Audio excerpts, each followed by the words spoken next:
Hi, this is Andy Hoffman of CryptoGoldCentral.com, which publishes a daily cryptocurrency blog and provides professional crypto consulting to individuals and altcoin developers alike.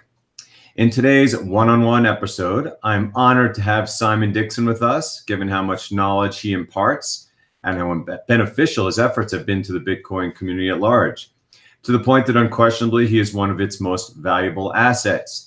Today is a very special episode, number 52, as yesterday marked the one-year anniversary of CGC's launch. To that end, I couldn't be happier with how my first year has turned out and look forward to hodling Bitcoin strong for many years to come. Simon, of course, is a former banker in the legacy financial markets who has become one of the crypto community's most diversified and influential investors. Through his Bank to the Future platform, his companies have invested more than $500 million in the space, and likely more to come in the coming years.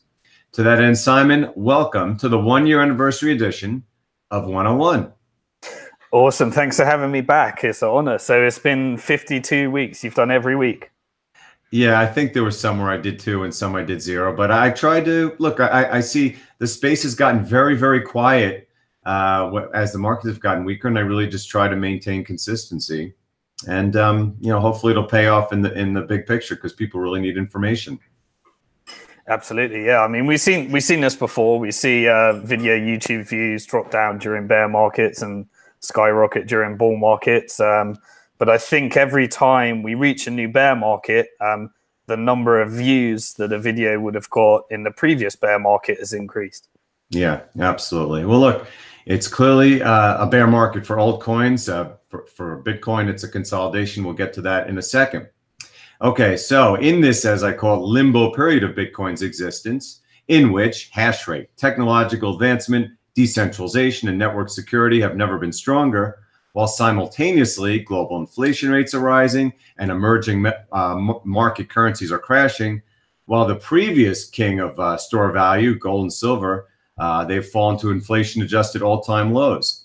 However, consolidation of last year's bubble-like price surge in the sector, as well as non-fundamentally driven sales by several large holders, has prevented Bitcoin from escaping the trading range it's been stuck in since bottoming at the $100 billion market cap level 7 months ago. Meanwhile, the altcoin market bear market rages on, led by the 2 coins that were misguidingly believed on several occasions to be the new Bitcoin, Ethereum and Bcash. Simon, let's start with your thoughts on Bitcoin, the peer-to-peer electronic cash system, as opposed to Bitcoin, the financial investment. From this perspective, are we in a bull market, bear market, or somewhere in between? In terms of Bitcoin being peer-to-peer cash? Just in the network in general, the growth of the Bitcoin network. So I think we've certainly volume is lower than it was before. But then again, that's hard to say because we often look at volume in terms of what's traded on exchanges. But Bitcoin is getting its true utility when it's not on exchanges because most of the exchange volume is speculative volume. But Bitcoin is going through its consolidation phase. There's no doubt about it. There's a lot of people that got on board for the money. And that's okay because the market has always been driven primarily by speculators, and then the speculators drives people in that find the utility, and then a portion of those stick around because they find the utility of owning your own money, spending your own money, and a monetary policy that rewards savers rather than debtors. And now we're in the consolidation phase. And during these consolidation phases, Bitcoin tends to reach a value based upon the perception of how many people understand the value proposition of Bitcoin. And it trades up and down, and it gets pretty volatile around here. Yeah, that's kind of where we are at the moment. Right. But in terms of the actual where the network stands. I mean, I like to say it's stronger than ever because of the hash rate and the network security. I mean, it would appear to me that that's where we stand, that things are as good. I mean, because people are always looking for what's wrong with the Bitcoin network aside from the price. I mean, in terms of from that perspective, is that how you view things? Yeah, sure. And I think one of the key indicators of Bitcoin health is the level of decentralization that we can attribute to the network, which is a bit of an obscure term. There's no chart that's going to tell you how decentralized the network is, but it's no doubt the indicator for whether Bitcoin can become, this world reserve commodity that can also do many other things. And so what has been proven is that, there was, while, Bitcoin is often criticized for certain parts of its network being centralized. In the past, we've had centralization of mining as a key criticism for Bitcoin. We've had centralization of development as a key criticism for Bitcoin. But what we're actually seeing is that the network itself is in fact decentralized, because while there might be pockets of centralization, it's the only network where the miners cannot get their way, the developers can't fully get their way, and the different other parts of the ecosystem can't get their way. And Bitcoin, the reason it's taking its stand right now as world reserve cryptocurrency of cryptocurrency is because it's the only one that's decentralized. You can't point to a founder. It has less attack vectors than any other cryptocurrency. And now it's got more technological innovation as we move forward to the next phase, where we're looking at scaling for the next bull market. Right, and that's where we've seen the development right now of all the technology, which last year couldn't get done because everyone was so focused on the on-ramps and getting and trading, and not really focusing on the actually building the network. But as far as centralization, I mean, we talk about, I mean, all of last year, even up to very recently, it was like, well, Bitmain is going to, and we'll get to Bitmain in a second, but Bitmain is a major problem because of its centralized nature, how it's holding so much of the network. Now we're at the point where Bitmain is not only being caught up to by so many other people entering the space, but Bitmain itself is having problems. And of course, the price does matter. We'll get to it in a second. But yes, the price absolutely matters. And that's why I am very curious to see where, did we bottom? And we hit $100 billion back 7 months ago, and we've held staunchly above that. And the price does matter because during this period of consolidation, as you say, there's a value that it reaches based on the group perception of where Bitcoin is, which appears to be right now about $100 billion. So we'll see if that level can be maintained. So to that end, I want to move over to the investment aspect. And as I see right here, we're having a difficult time this morning, even during the show. Bitcoin down to the low 6200s, but it's really the altcoins which are causing the biggest issue here, and we'll get to those in a second. So again, the Bitcoin bear market, the way I see it, you can't say that we're still in a bear market until we go below the bottom that was reached 7 months ago at $100 billion market cap. And since then, as I call it, the Bitcoin Energizer Bunny has been through absolutely everything and continued to keep ticking. We've had the Mt. Gox trustees selling, even a Mt. Gox whale recently selling, the SEC denial of ETFs, Bitmain liquidating its Bitcoin, and all kinds of other things, including Vitalik Buterin himself casting shade on the entire Bitcoin, on the entire cryptocurrency community. So with all this in mind, Simon, what is your current view of the investment market? Are we still in a bear market for Bitcoin? And what kind of variables are you looking to in the near term, or even in the intermediate term, to determine which way we move? Yeah, I mean, I don't see Bitcoin hitting, a big upward trend for a while now. I think we're at the phase we're at right now is people don't know what the fair value of Bitcoin is. That will always create some kind of volatility up and down. But I think we're just going to be in a sideways market for probably the rest of the year and moving on into next year as well. And a sideways market might be, but then there could be some, Bitcoin's always been some kind of major fundamental shift. Like, everyone's obviously looking out for things like ETFs, but some kind of major shift that drives new money into the market is always a factor that the market looks for turning it around. Or you just return back to the plain old economics, and the plain old economics are leading into halving into 2020. So the economic model shifts slightly, and that tends to get factored into the price a year before. So 2019, you'd expect some of that to get factored into the price. In the meantime, all the newbies that came in and entered the market in 2017 are kind of, they'd fall into two camps. I think they either entered the ICO market and either made their money and got out, or they got burnt. And if they're staying in crypto, which a percentage of them will always stay in crypto, then the flight is moving towards Bitcoin, which is why the dominance index is going up. Because people are, if they want to stay in crypto, they're either going to Tether, which isn't really crypto, but it keeps you in the crypto market, or they're going to Bitcoin. And so, you know, as the other markets get worse, you imagine that creates a constant buying pressure for Bitcoin versus the other cryptos. Right. And again, I'll note again, past is not prologue, but we talk about the Mt. Gox debacle. It took 9 months for Bitcoin to bottom after Mt. Gox. We are now in our 8th month since the price of Bitcoin topped in December, and in fact we actually bottomed in terms of market cap way back in February. So I'm just curious how things are going to go along, because clearly the situation was a lot different back then, and it's a lot more bullish for Bitcoin's fundamentals than they were in early 2014. When you talk about the economics, of course, we know the halving is coming, and right now no one is even thinking about it. I bet most people in the space don't even understand what it is yet. How do you view mining costs? I've spoken to Francis Pouliot about it, and he's talked about how it's a moving target. But where do you think the overall mining cost is right now? And does that create a price floor, kind of like the mining cost of, let's say, gold and silver?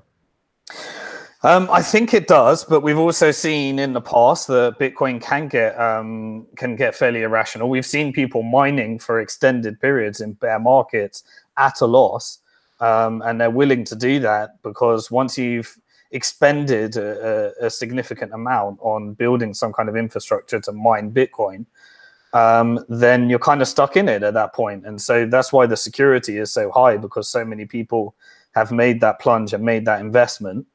And the cost of mining a Bitcoin is a very tricky one to answer. And I think Francis is as good as expert as anyone to answer that question well. And I think it does vary across different people and different players depending on their position and place. Bitmain has traditionally been one of the very large players in that market. And they've exercised, a strategic advantage as being the main chip manufacturer as well as one of the larger miners. But it does look like that dominance. There's more institutional players entering the mining market, and there's more larger companies entering the manufacturing market. And I think we're going to see more and more efficiency there. But the security of Bitcoin just tends to continue. Despite the fact that, the markets, and I guess you could see that as some form of a leading indicator. But again, once you've made that capital expenditure, your incentive is to continue mining. And if you can invest new US dollars into the company and keep those Bitcoin, then it should be a good bet. Yeah. I've seen the mining costs. I've seen numbers 5,000, 6,000, but again, it is a moving target. And again, as you say, there's a lot of sunk cost in this, a lot of sunk cost that went into it this year. And a lot of it is profitable. Some of it is not. Some of it went into the game, not even close to profitable. I mean, I've read that in Korea, it cost $20,000 to mine a Bitcoin. I don't know if that's true. And then in Venezuela, where, you could get arrested for doing it, it costs almost nothing. So the fact is, there definitely is a mining cost. It is definitely significant. It definitely provides some support, but it's difficult to determine how much. I only bring it up because some people like to say, well, there's no cost basis. It's printed out of thin air. And as we know, Bitcoin is one of the more difficult commodities to produce from a cost standpoint. So on the topic of the altcoin headwinds, which frankly is, to me, the biggest issue in the market right now. Everyone's staring at the price of Bitcoin, but it's really the altcoins, because this is where they are kind of being exposed. Anything that doesn't have a use case is being exposed, and things that may have use cases are also being hit equally hard. So First, I want to talk about two in particular. I want to talk about the two biggest coins. I don't even consider Ripple a coin in all cryptocurrency. We have Bcash. Okay, clearly it faces an existential crisis. Bitmain has publicly disclosed that it was in fact supporting it in Ponzi-like fashion, to the point of putting its own liquidity at risk, and it even may be split into two. Roger Ver has gone silent pretty much.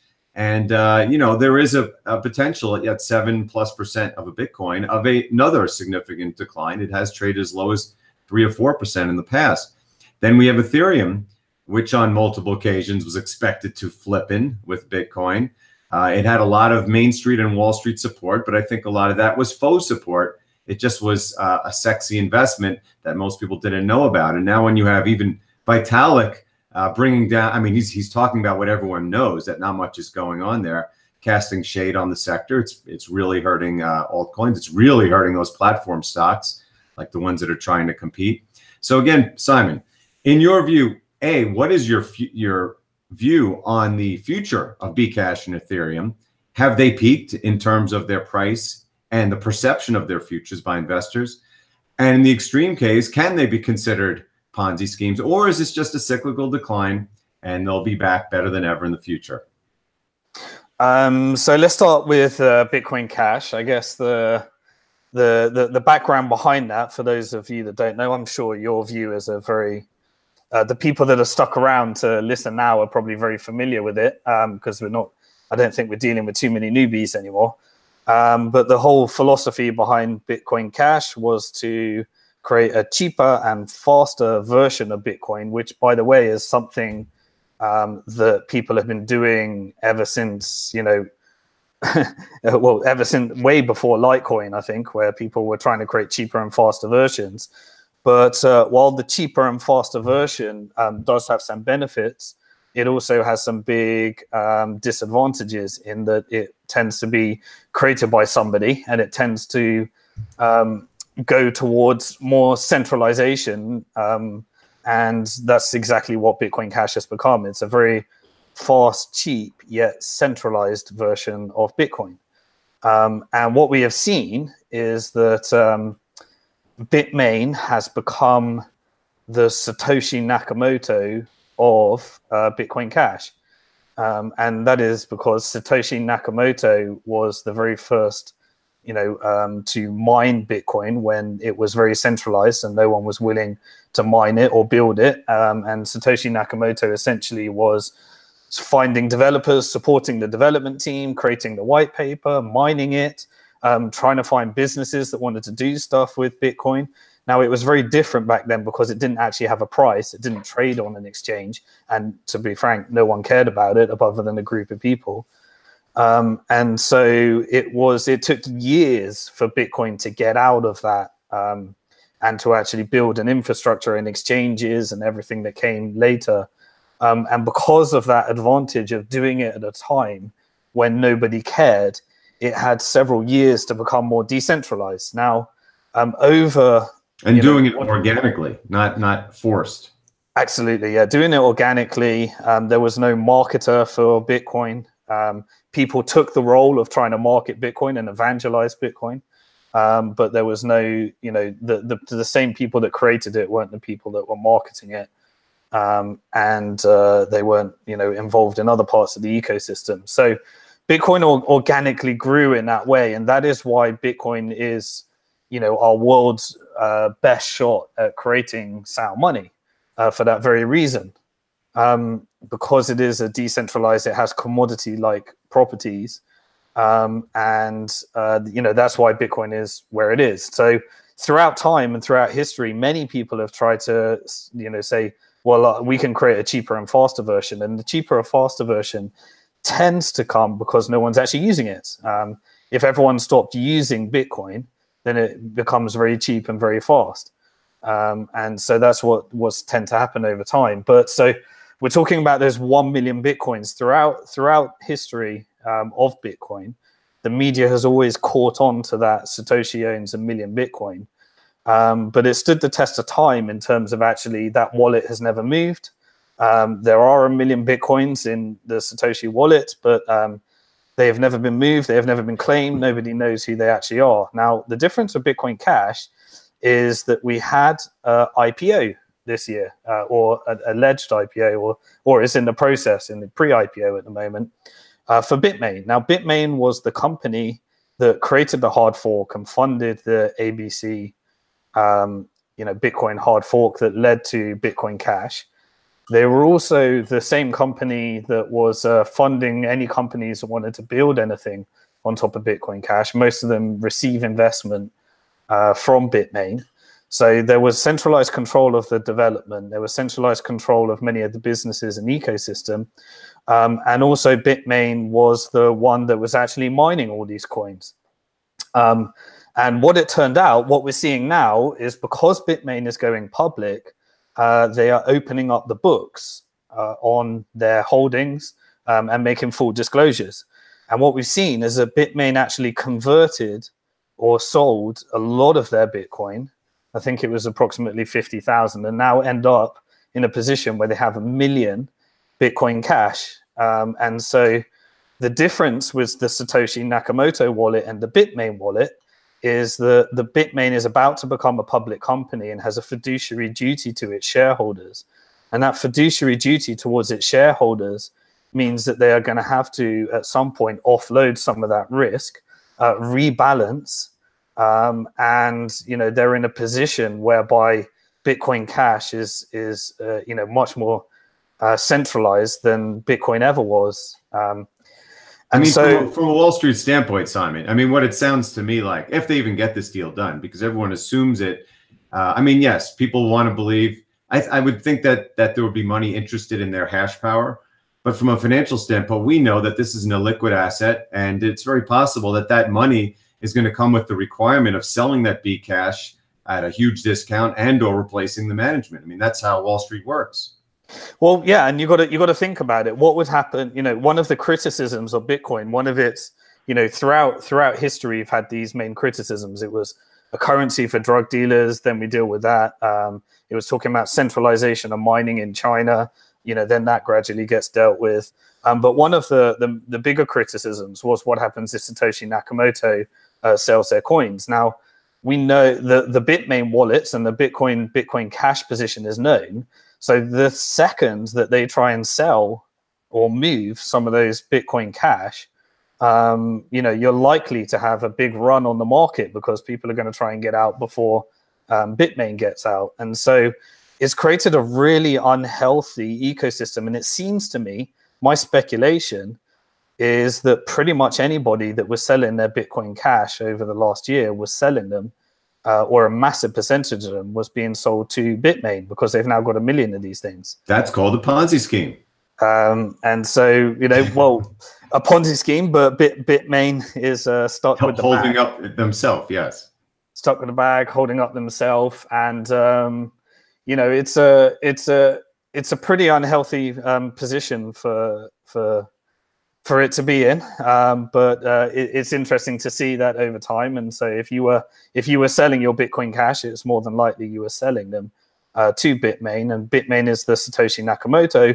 But what happens when Satoshi Nakamoto is actually a public company with fiduciary duty to its shareholders, where you actually know who the entity is, and they have the ability to sell those coins and move those coins at any time? That creates a really, really interesting, show for the world to watch throughout the rest of this year. We both know it was the ultimate of hubris because even a year ago, Jihan Wu, Roger Ver thought they were on the top of the world. They thought they could literally do anything. They thought they can create a coin. I'm not sure if, I'm guessing Roger believed that he could create a better Bitcoin. It's hard to believe someone who's so deep into Bitcoin could believe that. But whether he did or not, Jihan clearly thought he could control Bitcoin with this Bcash and failed. And, I mean, I'll tell you what I think is going to happen. You tell me what you think. Look, okay, if you don't have this monster bull market, which you do not believe we're going to have all of a sudden starting this month, or a violent crash where everything goes to nothing and no one wants to buy anything related to the space. So those are the outliers. I would say will be somewhere in the middle, and they will get this deal done as a bailout. I mean, that's how I see it. It's a pure bailout, and the money will demand, as you said, it's impossible for them to sell it on the market. The only way that they can sell it, to me, is an over-the-counter trade that's prearranged at a dramatic, I mean, let's say the price today is $450. Maybe they sell it all for $150 to some big entity with deep pockets. I mean, and potentially the management gets replaced. That's how I feel. That's what I think the price for this blood money will be for this IPO will be. What do you think is the most likely scenario? There's so many ways this could actually go. You know, well, I mean, let's look at, so Bitcoin Cash's goal is to replace Bitcoin and be a faster. Is it still that goal though? Is it still? I mean, at this point, come on. I think the people that are holding Bitcoin Cash, that are supporting Bitcoin Cash, are still working towards that goal. Including fake Satoshi wants to split it in two because he doesn't think Satoshi's vision is actually Satoshi's vision. Yeah, well, there you go. And then, you know, when you build a community based upon splitting, you get splits in that community. And that's what we're seeing at the moment. But if they actually believe that, then Bitmain's either going to be, you know, it's either going to be one of the worst financial decisions. And I believe betting against Bitcoin is one of the worst financial decisions anyone can ever make in history. And that is what they have essentially done. They were in one of the most, you know, one of the most interesting positions to accumulate more Bitcoin than, you know, than most. And now they've changed it to accumulating Bitcoin Cash. And it just seems like an unreasonable bet that they made for their company right there. But if Bitcoin Cash does become cash for the world, then essentially Bitmain will become the next PayPal, but even bigger, I guess. They'll be bigger than Apple. If Bcash takes over for Bitcoin, Bitmain will be bigger than Apple. What exactly place on that? So, well, there you go. But the bet on that is whether Bitcoin Cash will become cash for the world. Right. And if it does, the interesting thing right there is that the whole point of Bitcoin is that if it does become, you know, a currency, a world reserve currency for the entire world, then the whole point in that was that it wasn't going to be another dollar or it wasn't going to be another pound. Where a centralized entity has most of the control over it. And so therefore, that's why Bitcoin's is the best shot the world will see at creating sound money independent of a government agenda. But if Bitcoin Cash does actually succeed and become cash, then it looks like Bitmain would be the most powerful and most valuable company in the world and essentially the next Federal Reserve. And that, I think, is a very undesirable outcome and goal for what we originally tried to achieve here in the crypto markets, and therefore it won't happen. So for me, the odds are very low. Right. Well, I mean, okay. I mean, in the big picture, Bcash attacked Bitcoin and failed.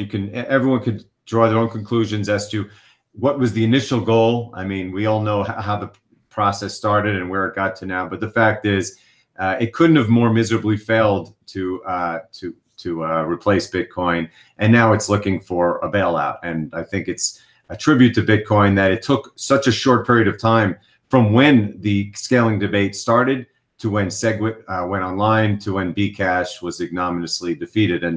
And yeah, I'm curious to see. Someone will want that hash power. It's just a matter of what the price will be. Next, I want to move on to Ethereum. I mean, let's face it, Ethereum has done worse from a price standpoint than even Bcash has.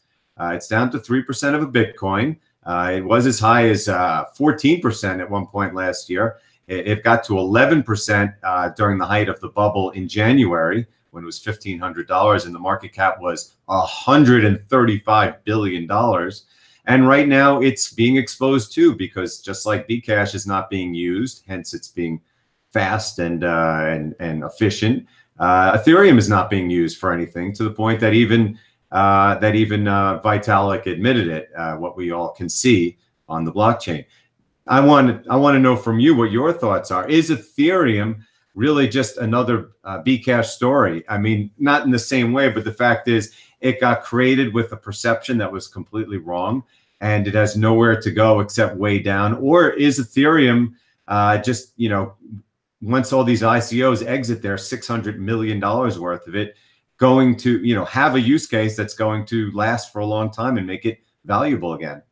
Yeah, so I think Ethereum is a different story to Bitcoin Cash. Firstly, it was created. I remember, I remember when it was created, and it was created with the goal of creating a blockchain specifically for smart contracts. No one really knew what smart contracts were, but at the time, everyone was talking about this concept of the Bitcoin blockchain can be used for a lot more than transfer value. And Vitalik spent a lot of time trying to create that on Bitcoin, whether it be Mastercoin or some of the other projects, and then eventually decided to create a fit-for-purpose blockchain for smart contracts. Now, many people were critical of some of those decisions because, cheaper and faster comes at an opportunity cost. But it got created. It almost didn't get created because we were in the last Bitcoin bear market, and their ICO raised, I think it was $18 million at the time, and they got down to their last pennies because they were riding out a 1-year bear market in Bitcoin. But then they eventually launched, and it turned out that this user case of ICOs and creating tokens wasn't actually, smart contracts weren't doing much. But what they did do is create disruption in the raising funding market. And people were launching their own tokens, much like penny stocks. And people were investing in those. And it was done outside of the regulatory environment. And because of that, it attracted a great deal of retail demand. In order to invest in any of these penny stocks, you had to buy Ethereum in order to make the purchase. And so that drove a great deal of investment of purchase demand for Ethereum that led it through, a bull market as well as the crypto market, as well as the Bitcoin market, and just kind of going along with the market. What it turns out, though, is I think that many of the companies that were raising funding for these ICOs were jumping on the bandwagon. They didn't know the history of Bitcoin. They weren't here for the same reasons that Bitcoiners were here. And they were here to raise money. And so it attracted a lot of the attention of startups all around the world, and just point blank scammers and opportunists around the world that were looking to raise an unchanging, a life-changing amount of funding for their ideas and for their businesses, and for scammers just for themselves. And so what we're seeing as well is that they didn't really believe in Bitcoin. So I think very few of them actually converted their ETH to Bitcoin, and most of them were holding their Ethereum. And that was working very well for them, because some of the people that did the early ICOs were, raising finance in ETH, and that went up 4x, 5x in some cases. I kind of doubt that most of those people even understood Ethereum. I think they liked the fact that they had it and it was going up in value, and therefore their net worths were going up in value. And of course they could sell it, i.e. pump and dump. But I find it hard to believe that all these token believers didn't believe in Bitcoin. I don't think they knew a thing about Bitcoin or Ethereum.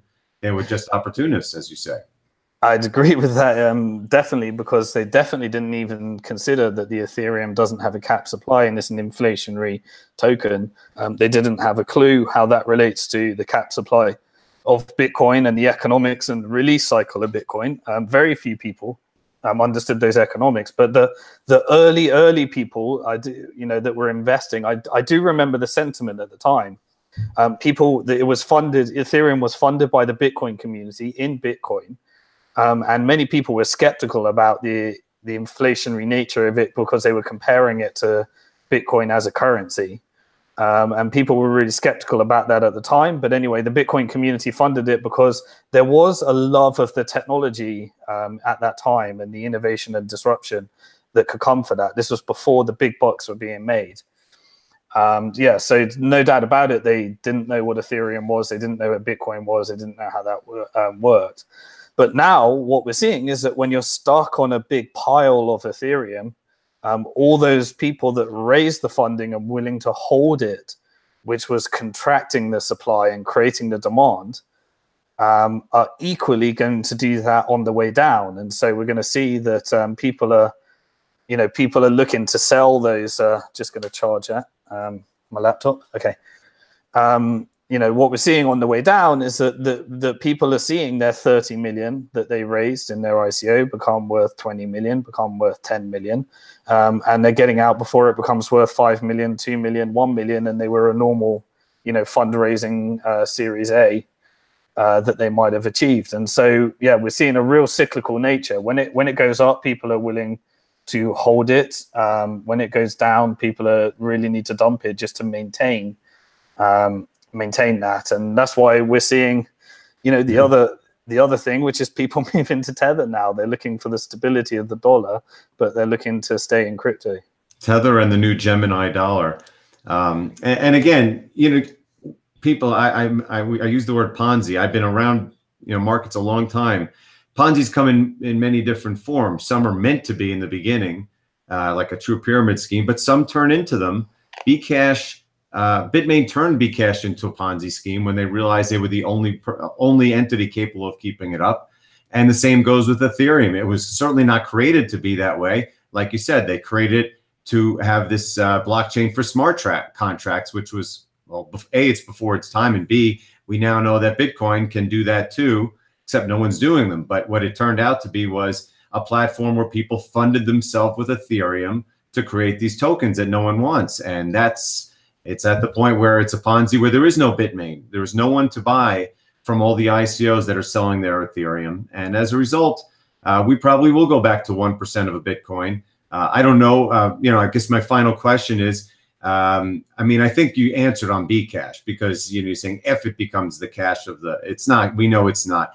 Can Ethereum be relevant in a world where Bitcoin can do smart contracts though?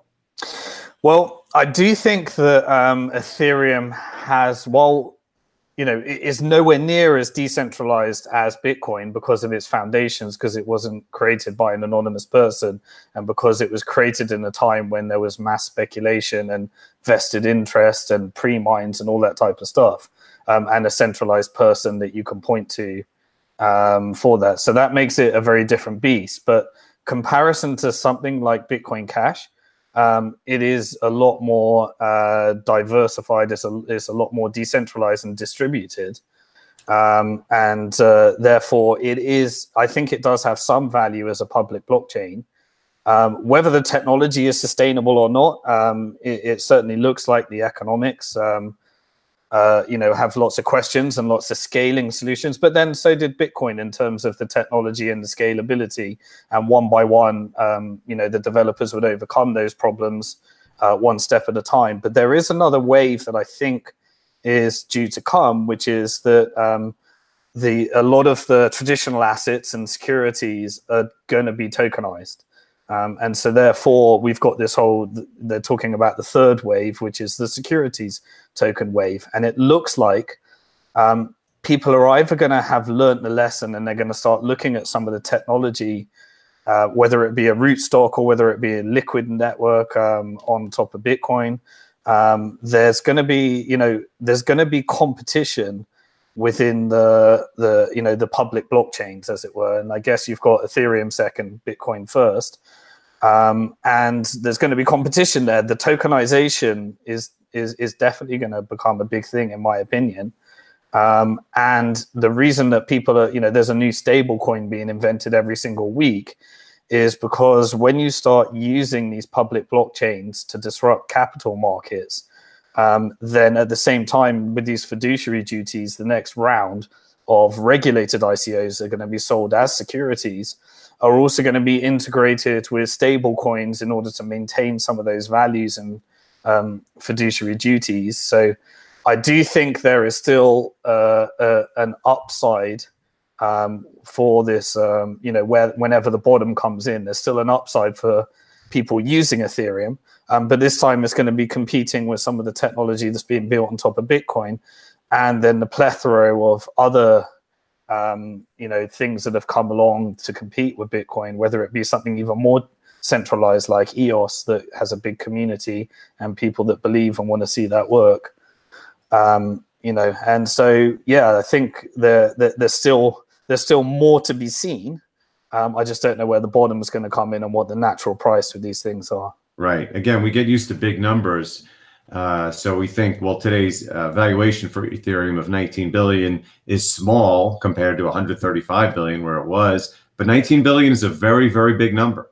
And as Simon is talking about, we're talking about a huge headwinds in the near term. I mean, the things that he's talking about here, like, you know, the next wave tokenization, that's not happening anytime soon. Right now, we have to just get through this bear market and all the things associated with it. And then, of course, the technological growth, growth in adoption and use, that could take some time. So right now, Ethereum at $19 billion with 600 million sitting on ICO's balance sheets. At the same time, you have other whales out there. I mean, who knows? Maybe even Bitmain owns some Ethereum.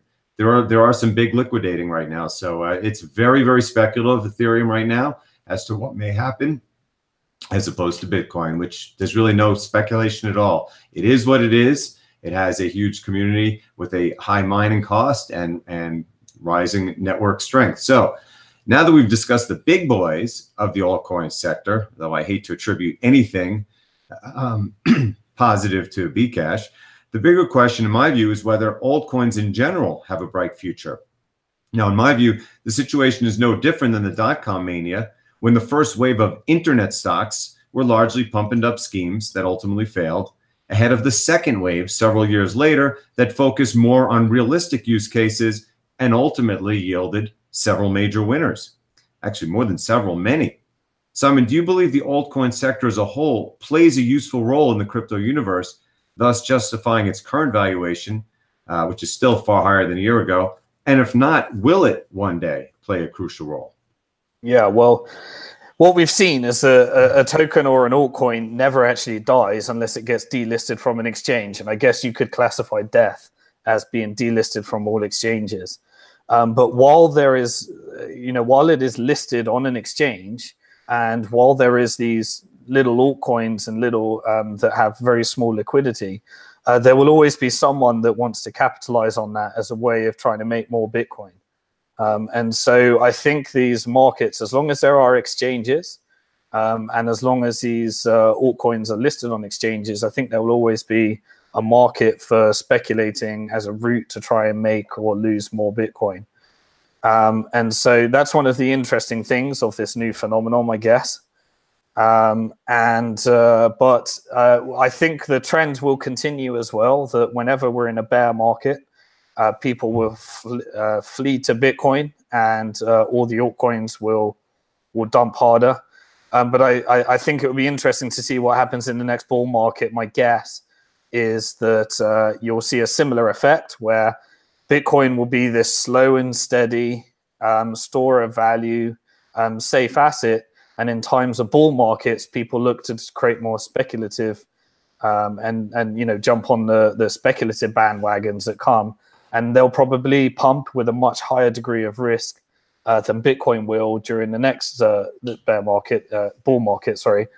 So we're probably seeing that cycle. And that is a cycle that the altcoins dump and pump faster than Bitcoin, but Bitcoin is the world reserve cryptocurrency or cryptocurrencies. Right. But they can't survive solely as tools to speculate on so you can get more Bitcoin. I'm trying to see, do you believe that it serves a role? Are there altcoins that can create their own niches and have their own value, Ethereum being one of them? Or is this a Bitcoin-centric world where everything else is destined to fail or, quote, be a test net for Bitcoin? I don't think so. I do think that, yes, it could certainly be a test net. I do think there will be other user cases that come through that other of these altcoins will optimize for. But Bitcoin is 100% our only shot at sound money. And it can also be a lot of other things and a lot more things. And it seems to be building in that direction. But can it be everything? Can it be everything or no? I don't think so. I don't think it will be everything. And I don't think it's necessarily healthy for Bitcoin to be everything. I think it's okay to have these other things that compete with it in different ways for different user cases, for different niches. One thing we are seeing with Bitcoin is that it is creating a lot of regulatory capture right now. Regulators and governments all around the world are using the blockchain. And when people want to cash out to fiat, and they have to disclose their KYC in order to purchase a house, they're going to have to do their source of funds, source of wealth. And once you disclose a Bitcoin wallet address in order to make that purchase and cash out to fiat, then they're looking at your entire history. And that is, something that they're actually doing, and then trying to trace that back and see where it goes. So there is still user cases for privacy-centric coins and improvements upon Bitcoin itself as well. Right. And I use a case in particular like Steam It. I mean, because I don't expect that Bitcoin will ever become a social media platform like YouTube. I mean, I guess it's possible. I mean, a maximalist per se will say, well, something like that will be subsumed into Bitcoin. But I'm trying to ask at least, is it possible that there are niches that will never be something Bitcoin can do? Because Bitcoin, because it is decentralized, it's ultimately very, very hard to change, which is why it derives a lot of its value. Because it's so hard to change, as we've seen with the scaling debates throughout time, that is the very reason that makes it the great user case for sound money. But that doesn't necessarily make it a great user case for something where you do need to have fast change. Now, I recognize the irony in that statement, because the whole purpose of a blockchain is it is meant to be censorship resistant. But we seem to have moved into this world where blockchains are allowed to change and be more nimble, and they're calling those blockchains. So I guess we need some new terminology. It's why they created these silly words that have come from it, like distributed ledger and private blockchains and all that type of stuff. But I do think that technology will be used for other things. And Bitcoin, we want it to be hard to change. We want it to be censorship resistant. If it's easy to change, and it means that some of the decentralized property of Bitcoin are going away. Right. Absolutely. And again, no one knows what the future will hold. I'm just saying that when I think of Bitcoin maximalism, I think of it in terms of sound money. I think Bcash and Ethereum to an extent proved you just can't challenge Bitcoin on that. Whether you're doing it purposefully or inadvertently, Bitcoin will always win that challenge. The question is, what will a digital age world look like where there's trillions of dollars in the space? Will Bitcoin be doing everything or most things or just some? We'll see. Next, I'd like to get an update on how your business, Simon, is progressing at Bank to the Future, as in what parts are experiencing strong demand, if any, and what parts extremely weak. And based on these observations, what's your view of how likely a significant sector recovery is anytime soon? Okay, yeah. So to give you some background, we're referring to banktothefuture.com. Banktothefuture.com has been around as a securities business for a long time, or a long time in crypto world anyway. We funded many of the early companies that became very large, like Shapeshift and Bitstamp and Bitfinex and Kraken, and we invested in those rounds. And we gave people a way to invest in the equity of those companies. And so there's a lot of investors on our platform that own equity in some of the most valuable companies in the industry. And we saw equity become disrupted with the massive tokenization and ICO wave. And so as the ICO, as ICO started to bubble, we were investing in most of the disruption, but none of the companies were willing to offer equity anymore. And no investor wanted to invest in equity because it was illiquid and they couldn't dump it on an exchange. And so we kind of went through that trend.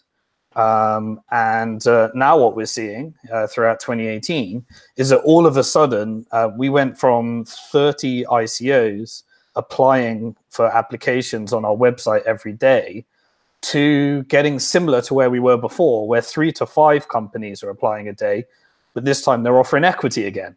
And so it seems like we're going full circle where investors don't want to invest in tokens anymore, but they do want to invest in equity. Now, the timing of the market is very interesting for us because for the last few years, we've been working on our secondary market for equity, which means that the original investors that invested in the equity of some of these companies are going to be able to offer those to other investors on our platform, and people can buy and sell the actual equity in many of these companies because of the way we structured it and the way we did it and the the nature of the business and the way we've been running it over the years.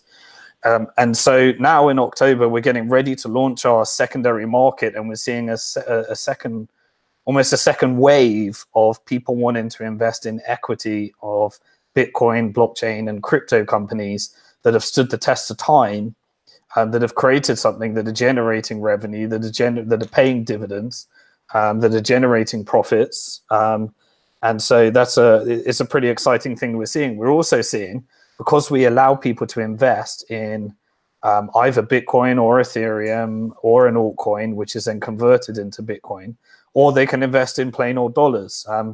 We're seeing a bit of a shift towards people actually investing in dollars rather than Bitcoin throughout the whole market. A lot of people are using crypto to invest, either Ethereum or Bitcoin, and less people using. So basically, Simon, you're saying that people were burnt on the ICO tokens for various reasons, and as a result, they'd rather actually buy a stake. They'd rather buy an IPO if it was available of, let's say, Bitmain, than buy a token created by an ICO for Bitmain. That's definitely what we're seeing right now, yeah.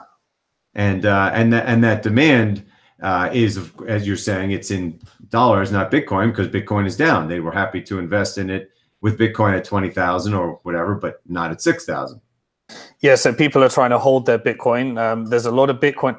I'm seeing more people are looking to spend their ETH than Bitcoin. So people are looking to hoard their Bitcoin and spend their ETH. So we're definitely seeing that trend. But most people are not happy spending their Bitcoin here, because a lot of them do. These are a lot of our investors are people that made a lot of money out of Bitcoin in the early days. And they still believe in that story. They still want to hold on to that, and they believe in the long-term future of that. So they're spending their dollars more than they are spending their Bitcoin at these values. Right. So the market is regressing to its prior roots right now, spending money looking for high-quality companies, like the top exchanges, for instance, and they're not taking a lot of risk, and they don't want to obviously spend their Bitcoin, but they do possibly want to spend their ETH. So, okay, that's good. Let's ask just one question left. I'd only entrust such a question to a luminary like yourself.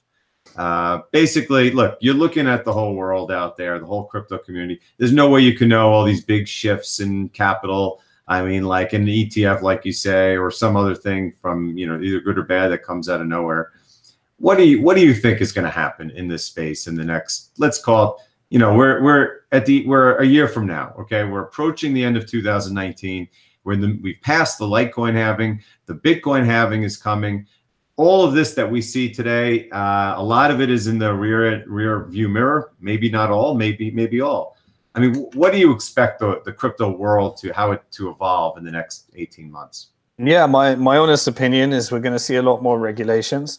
And that regulations are going to drive a lot more innovation in the decentralized side as well. So while the regulators recognize that if they didn't control the crypto market of 2017, then it was big trouble for for both the retail banking, the central banking, and the capital market side. And so they needed to implement regulations to cool the market down. It was a lot predominantly retail driven, and it was moving towards institutional driven. And so they needed to get hold of that market. And that's what, we're seeing right now. In terms of where we are from a year from now, I think all you need to do is look at the chart of Bitcoin. Look what happened after the 2013 pump. Look what happened throughout 2014, 15, 16, and beyond. And I think you're going to see something very symmetrical. And I think that's exactly what we're going to see throughout 2019 and beyond. So, the history tends to, it certainly feels very similar to how it did before, except for there's, millions more people that have touched this market, been involved in this market. There's a few more zeros on everything in terms of difficulty rates, in terms of adoption, in terms of exchanges, in terms of trading instead of infrastructure. And so you're just going to see a similar thing to what we've seen for the past.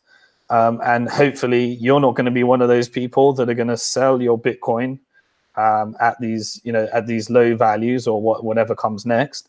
And you're probably, if you're going to be doing that, you'll be the same person that's buying it towards the peak of the next of the next wave. But there's no doubt in my mind that the invention of money that you can own, that you can spend, will definitely reward the saver because of its monetary policy.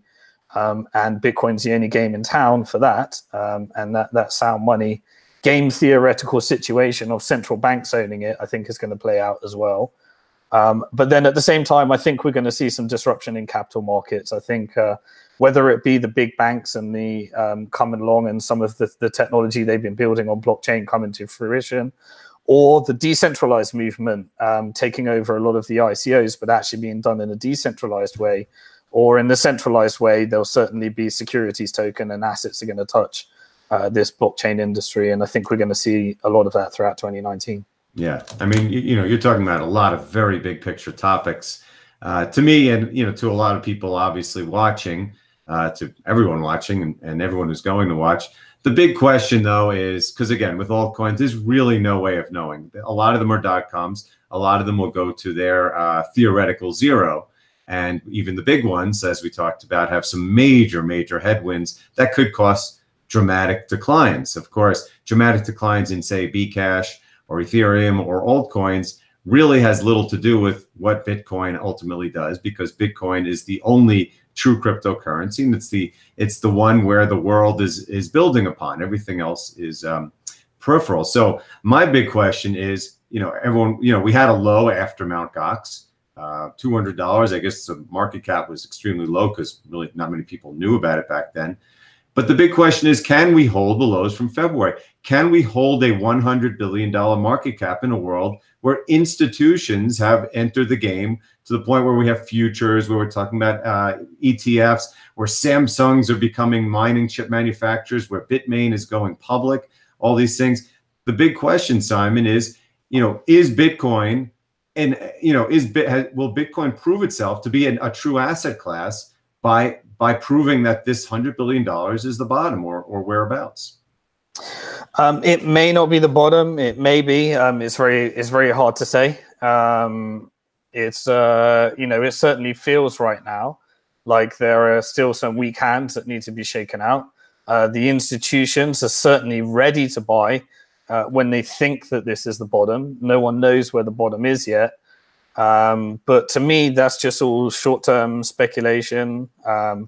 It doesn't really matter unless you're about to retire and you need to sell your position in order to retire. This is just encouraging people to remember what many people learned from being involved in this industry for a while, is that the longer you save, the more you're rewarded to this date. And I do remember there was that 1 year where you weren't rewarded if you saved. And I think this is one of those years, and I think next year will be different. Right. Okay. Well, I mean, it just shows that hodling has been the one strategy that works. And the reason that I'm here doing my podcast every week, and why Simon does all the things that he does in the community and in his business, is because he believes, as I do, that Bitcoin is the best monetary invention, whether it's man-made or natural, in history. And so we hodl on. With that, we'll conclude today's podcast, featuring one of the industry's most knowledgeable educators and successful entrepreneurs, Simon Dixon, who can be found on Twitter at @SimonDixTwit with 2 T's, and his website, banktothefuture.com, which does not have an A in the word bank. As for me, please check out my daily blog at cryptogoldcentral.com. Follow me on Twitter at Andy_Hoffman_CG, or contact me at ahoffman@cryptogoldcentral.com. Thank you, Simon, and thanks, everybody. Have a great crypto day. Thanks for having me.